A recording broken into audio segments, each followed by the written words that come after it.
আপনারা দেখছেন DP news, খবরই জীবন। চাপদানি পুরসভার 18 নম্বর ওয়ার্ডে উপভোক্তাদের বাড়ি গিয়ে সম্মান ও ভোট প্রচার বিজেপি। চাপদানি পুরসভার 18 নম্বর ওয়ার্ডের মণ্ডল 2-এর অন্তর্গত চাপদানি বাজার এলাকায় বিশেষ কর্মসূচি নিল বিজেপি। কেন্দ্রীয় সরকারের বিভিন্ন জনমুখী প্রকল্পে যারা উপকৃত হয়েছেন তাদের বাড়ি বাড়ি গিয়ে সম্মানিত করা হয় এবং আগামী বিধানসভার নির্বাচনকে সামনে রেখে বিজেপির পক্ষে প্রচার চালানো হয়।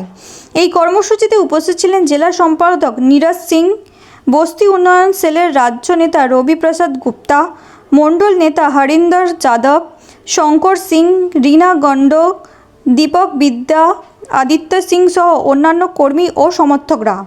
দলীয় সূত্রে জানা যায়, প্রধানমন্ত্রীর আবাস যোজনা, উজ্জ্বলা, আয়ুষ্মান ভারত, জনধন সহ একাধিক কেন্দ্রীয় প্রকল্পে উপকৃত পরিবারগুলির সঙ্গে সরাসরি যোগাযোগ করে তোলাই ছিল এই কর্মসূচির মূল লক্ষ্য বলে জানান রবি প্রসাদ গুপ্তা ও নীরজ সিং।